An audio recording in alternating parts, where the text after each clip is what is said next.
Hey folks, fact, theory or mystery in the Legend of Zelda series, we love it around here, which is exactly why I've created my very own series, reviewing your theories and mysteries. An opportunity to move away from going over my own thoughts and putting you lovely folks in the spotlight, discussing any and all theories and or mysteries that you submit. Welcome back, I hope you're doing well. Today we've got some super interesting submissions to look at, as well as something super cool that I'd like to share with you right now before getting into the video. And no, it's not a sponsorship, I know the wording makes it sound like it, but trust me, this is better.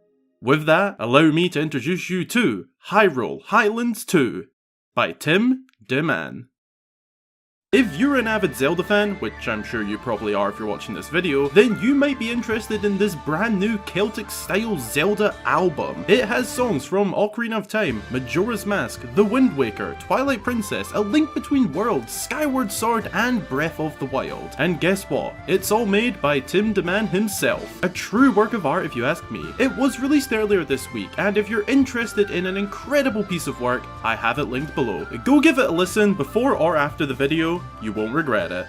Now, let's get into some theories and mysteries. Oh, but first, be sure to go and grab yourself a snack or drink and send them in to get featured right here. Be sure to drop a like and subscribe if you haven't already, it really helps the channel out.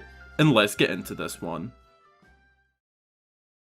Our first submission of the day comes from GSPA Epro, I hope I pronounced that right, and they presented a noted whilst unlikely, but still pretty damn interesting theory: do the Yiga actually die? Interesting question. When facing the many threats across Hyrule, such as monsters, defeating them in combat typically results in them turning into a little cloud, and then into nothingness. This is the game's way of showing an enemy is dead. You know, because The Legend of Zelda isn't a blood and gore type of fantasy adventure. It makes sense.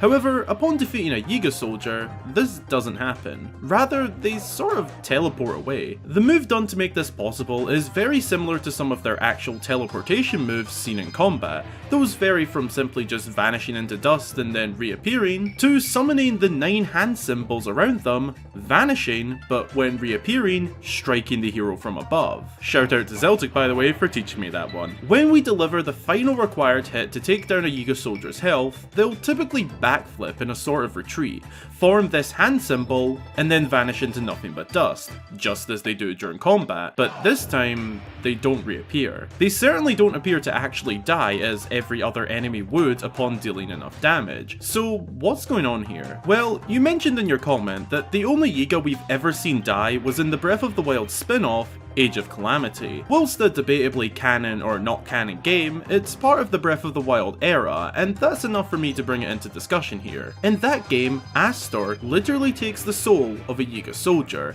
leaving them dead. This is the only time we ever visually see with our own eyes a dead Yiga soldier. Even the clan leader Master Koga is never seen dead. He fell down the deep hole at their hideout, yes, but if you know anything about character deaths in video games and movies and TV shows, they aren't dead unless seen dead. Not showing a character's actual death is a great way for developers or writers to bring them back down the line, or at least have the option to.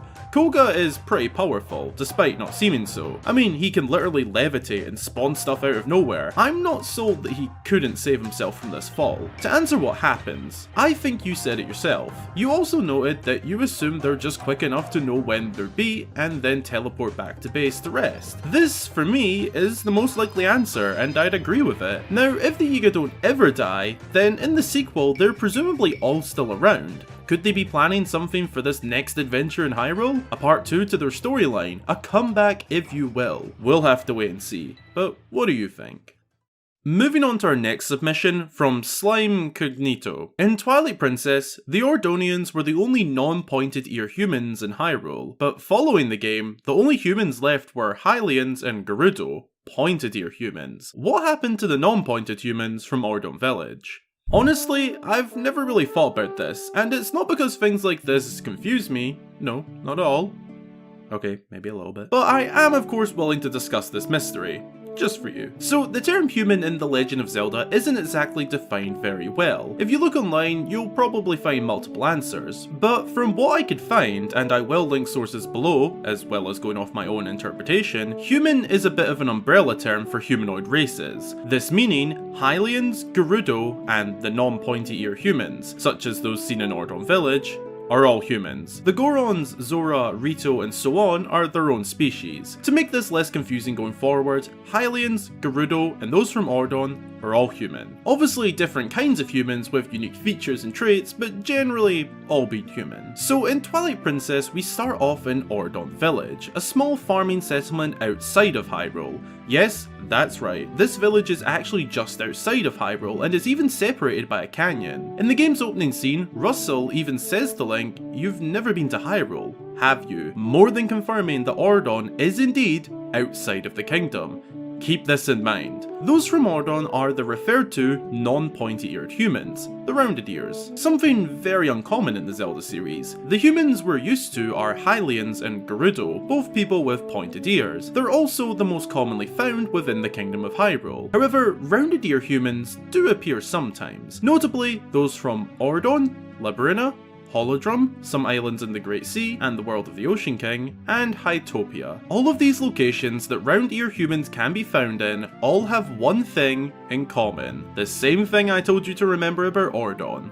They're all outside of Hyrule. I think the answer to your mystery could be that nothing necessarily happened to them, but we just haven't seen their region appear since Twilight Princess. All of those locations, apart from the Great Sea, are one-time appearing locations. Hyrule appears in most games. It would appear that outside of the Kingdom of Hyrule itself, other types of humans do exist, ones that don't have the pointed ear feature. This is why we see some with rounded ears, but only outside of Hyrule. The pointed ear appears to be something native to those from the Kingdom of Hyrule. That's my take, but this is definitely one I'm interested to hear everybody else's thoughts on as well. Next up, submission from Simply Zelda. What if the Golden Orb energy from the latest Breath of the Wild 2 footage is Link's new stasis-like ruin or power? Hey, sequel discussion, here we go. So in the most recent new footage we got for the highly anticipated sequel to Breath of the Wild, we saw this handsome fella, his broken blade, and whatever the heck this thing is. I mean, is it a nightlight or something? Anyway, we don't quite know what this golden orb is, but many fans have been speculating, and it is, as of right now, a mystery. You suggested that it is specifically the new stasis-like ruin. To clarify which one we're talking about here it is on screen. We don't 100% know how this works, and the full capabilities of it yet, but it's clear that it involves some sort of time manipulation. We see in the clip of it being used that Link's hand glows slightly golden, the same colour as the orb. The symbol on Link's hand also glows when interacted with, and given that it manipulates time, in this case sort of reverses it, you've suggested that it would make sense if Link was using this to reverse time to bring the Master Sword back to its original state.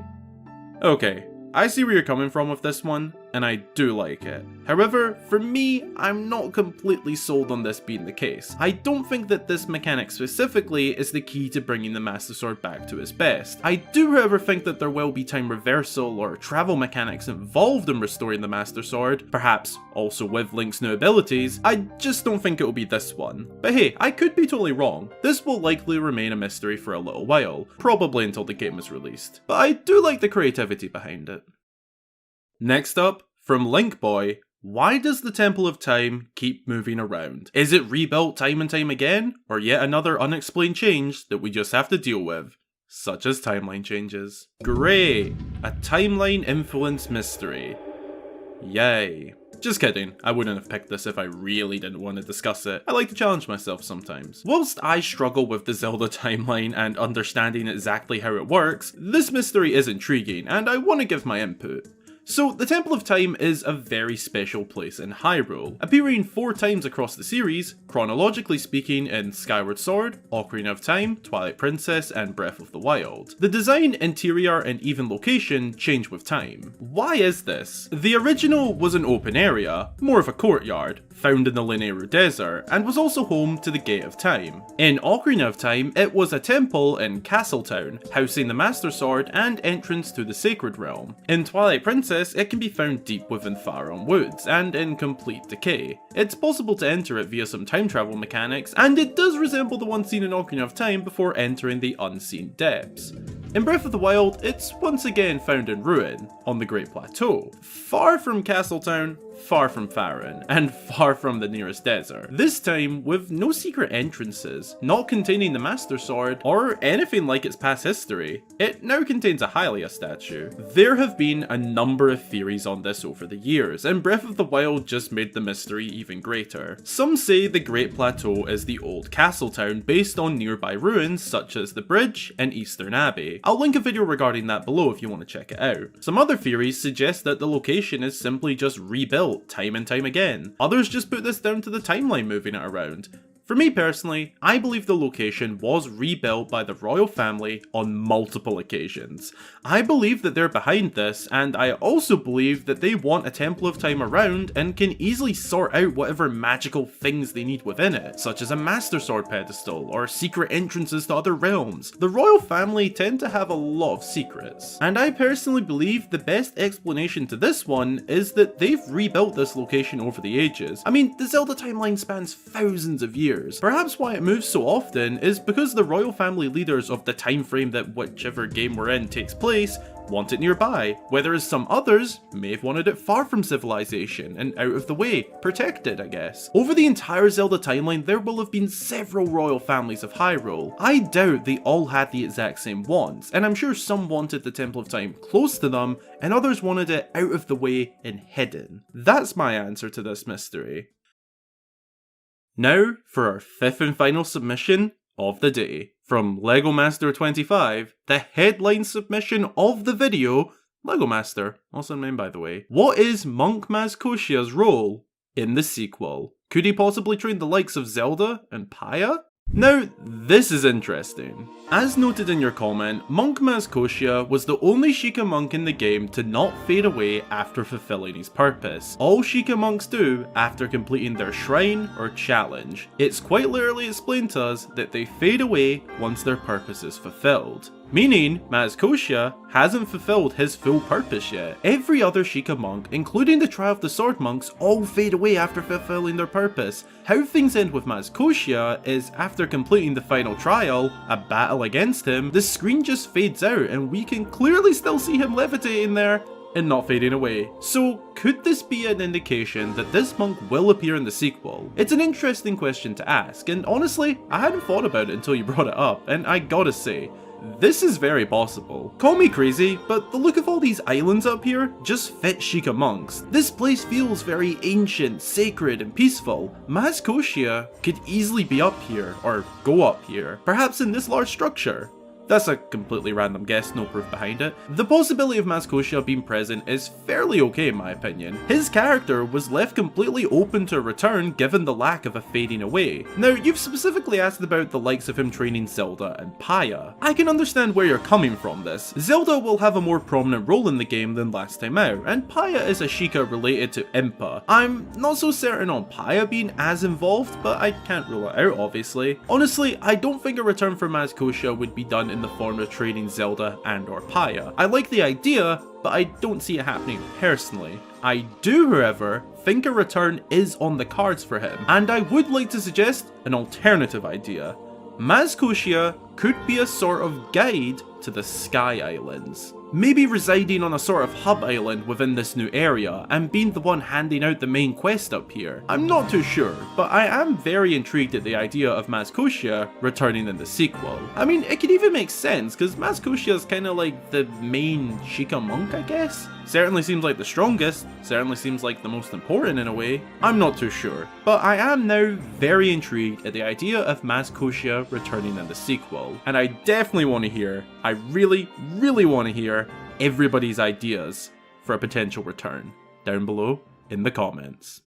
Thank you all so much for your submissions. I know it might suck if your comment doesn't get featured, but please don't feel discouraged, and feel more than free to copy and paste an idea of yours to the next submission post. Speaking of which, that will be going up shortly after this video on my YouTube community tab. That is the one and only place to submit your theories and or mysteries for the next episode, going up on the last Sunday of next month. I hope you all enjoyed this episode. Be sure to leave a comment with your thoughts on the submissions today, as well as dropping a like if you enjoyed, and maybe even subscribing to make my day. I'd love to have you sticking around. Follow my socials and join the Discord server linked below to keep up to date with me and even interact with me, and as always, a huge, massive shout out goes to my channel supporters. others. I appreciate your continued support of the channel so much. If you'd also like to help support my work here and get your name featured at the end of every video and make these videos possible week in, week out, then consider supporting via the links below. Again, thanks for watching. I wish you a very pleasant day or night, and until the next time, I've been Hyrule Gamer.